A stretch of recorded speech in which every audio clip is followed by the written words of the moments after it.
नमस्ते। आज हम पढ़ेंगे भाववाच्य। इससे पहले वाले वीडियो में मैंने कृतवाच्य और कर्मवाच्य बताया था। जैसे कि मैंने बताया था कि कृतवाच्य और जो कर्मवाच्य है उसमें कर्ता, कर्म और क्रिया तीनों होते हैं, लेकिन हमारे यहाँ भाववाच्य में कर्ता और क्रिया होते हैं, कर्म नहीं होता है। इसमें अकर्मक क्रियाएं होती हैं, यानी कि इसमें अकर्मक क्या होता है, जिसमें कर्म नहीं है।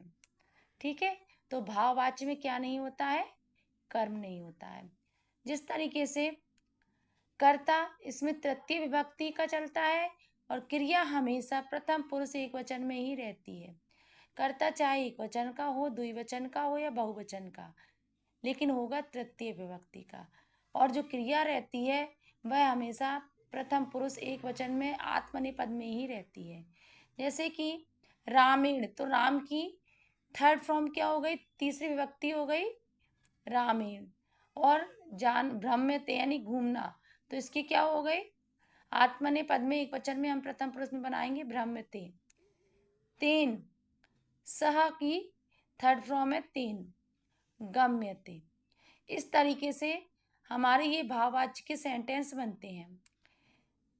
हमारे जो कर्मवाच्य है, हम ऐसे भी समझ सकते हैं कि जो कर्मवाच्य उसमें से हमने यदि कर्म वाला जो पोर्शन है इसको हटा दिया तो कर्ता और क्रिया जैसे उसमें लिखा है सेम वैसे ही चलता है। जैसे हमारे कर्मवाच्य में कर्ता तृतीय विभक्ति का होता है और क्रिया कैसी होती है, कर्ता के अनुसार। बहुत सिंपल है भाववाच्य बनाना। अब आगे हम समझेंगे कि कैसे हम कृतभाव से वाच्य से कर्मवाच्य में बदलते हैं और कर्मवाच्य से भाववाच्य में बदलते हैं।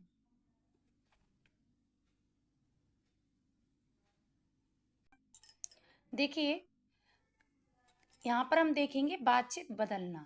कृतवाच्य अहम जलम पिबामी, कर्ता प्रथम विभक्ति, कर्म द्वितीय विभक्ति और क्रिया कर्ता के अनुसार। कर्मवाच्य में हमारा क्या होता है, कर्ता तृतीय विभक्ति यानी अहम की तृतीय विभक्ति मया, ये प्रथम विभक्ति का, इसके अनुसार क्रिया कैसी हो गई आत्मनेपद में, पीयते, मया जलम पीयते, यानी मैंने कर्तवाच्य से कर्मवाच्य में बदल दिया। और भाववाच्य में हमने भाव को अलग कर दिया, मया पीयते।